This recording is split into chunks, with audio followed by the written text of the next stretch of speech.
Hello everyone, how have you been today? Hope you are great by the grace of Almighty Allah. তো আশা করি আপনারা আল্লাহর রহমতে অনেক ভালো আছেন। আমিও ভালো আছি। আজকে আমি হাজির হয়েছি চারটি গুরুত্বপূর্ণ ফ্রেজ নিয়ে। তো চলুন দেরি না করে এই ফ্রেজগুলোর মানে শিখে নেওয়া যাক। তো দেখেন, আমি এখানে লিখেছি হার্ডলি। হার্ডলি এর মানে হচ্ছে খুব কম। হার্ডলি এর মানে খুব কম। যেমন দেখেন, আমি চা খুব কম পান করি। তো বলতে হবে I hardly take tea. I hardly take tea. তারপরে দেখেন, সে ধূমপান খুব কম করে। সে ধূমপান খুব কম করে। আমরা এখানে বলতে পারবো হি হার্ডলি স্মোকস। হি হার্ডলি স্মোকস। রানা খুব কম মিথ্যা কথা বলে। তাহলে একে আমরা বলতে পারবো রানা হার্ডলি টেলস আ লাই। রানা হার্ডলি টেলস আ লাই। তার মানে আমরা কী শিখলাম? হার্ডলি এর মানে হচ্ছে খুব কম। হার্ডলি এই শব্দটার অর্থ কী বোঝায়? খুব কম। তার মানে আমি যে কোনো খুব কম দ্বারা অর্থ যদি প্রকাশ করে এমন কোনো শব্দের অর্থ অথবা যে কোনো ধরনের বড় বড় বাক্য আমরা বলতে পারবো। তো আমি লিখেছিলাম আমি চা খুব কম পান করি। তো বলতে হবে এখানে আই হার্ডলি থেকে ঠিক। এবার 2 নম্বরের দিকে তাকান। Fond of. ফন্ড অফ শব্দের অর্থ হচ্ছে ভালো লাগা। ফন্ড অফ শব্দের অর্থ কি? ভালো লাগা। তাহলে দেখেন, কিন্তু একটা কথা এখানে মনে রাখতে হবে, ফন্ড অফের পরে সবসময় আপনাকে মেইন ভার্বের সাথে আইএনজি যুক্ত করে কথা বলতে হবে। যেমন দেখেন, আমাকে পড়তে ভালো লাগে। I'm fond of reading. I'm fond of reading. আমি কিন্তু রিড বলিনি, আমি রিডিং বললাম। রিডিং কেন বললাম? ফন্ড অফের পরে সবসময় আপনাকে মেইন ভার্বের সাথে আপনাকে আইএনজি যুক্ত করেই কথা বলতে হবে। তো আমাকে পড়তে ভালো লাগে, আম ফান্ড অফ রিডিং। তারপরে দেখেন, আমাকে ঘুমোতে ভালো লাগে। যেহেতু আমাকে ঘুমোতে ভালো লাগে, আম ফান্ড অফ স্লিপিং।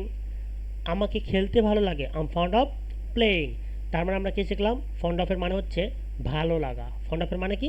ভালো লাগা। আমাকে স্কুলে যেতে ভালো লাগে, I'm fond of going to school. আমি কিন্তু গো বলিনি, আমি গোয়িং বললাম। কেন গোয়িং বললাম?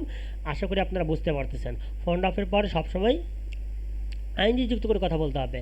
আমাকে স্কুলে যেতে ভালো লাগে, I'm fond of going to school. ঠিক আছে? দেখেন, আমরা পরপর দুটো বাক্য শিখলাম। একটা বাক্য শিখলাম হার্ডলি। হার্ডলি এর মানে কি? খুব কম। হার্ডলি এর মানে কি? খুব কম। হ্যাঁ, ভেরি গুড। তারপরে দেখেন ফন্ড অফ। ফন্ড অফের মানে কি? ভালো লাগা। ফন্ড অফের মানে কি? ভালো লাগা। তারপরে দেখেন হাউ অ্যাবাউট। হাউ অ্যাবাউট এর মানে কি? কেমন হয়। হাউ অ্যাবাউট মানে কেমন হয়।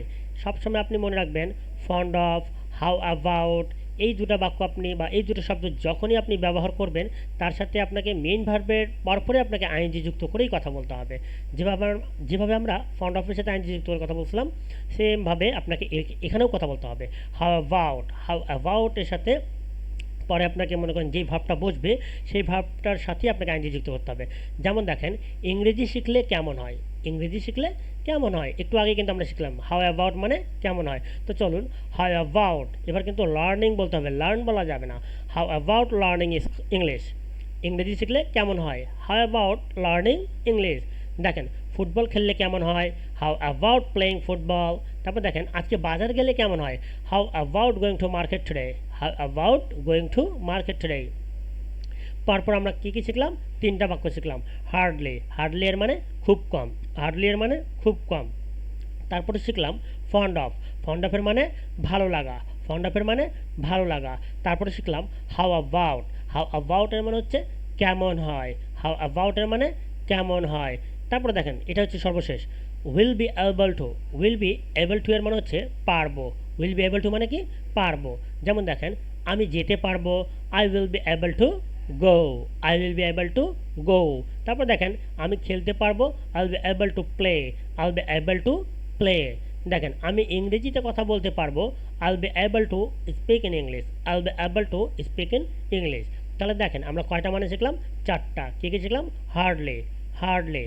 হার্ডলি। হার্ডলি মানে খুব কম। খুব কম। খুব কম। তারপর আমরা কি শিখেছি? Fond of. Fond of. Fond অফের মানে ভালো লাগা। ফন্ড অফের মানে ভালো লাগা। Then how about. How about এর মানে হচ্ছে কেমন হয়। হাউ অ্যাবাউট এর মানে কেমন হয়। Will be able two. Will be able two এর মানে হচ্ছে পারবো। উইল বি এবল টু মানে পারবো। উইল বি এবল টু মানে পারবো। আমি যেতে পারবো, I will be able to go. আমি খেলতে পারবো, I will be able to play. আমি ইংরেজিতে কথা বলতে পারবো, I will be able to speak in English. আশা করি আপনাদেরকে ভিডিওটা ভালো লাগলো। তো আজকে এতটুকুই। আল্লাহ হাফেজ। আসসালামু আলাইকুম রহমতুল্লাহ।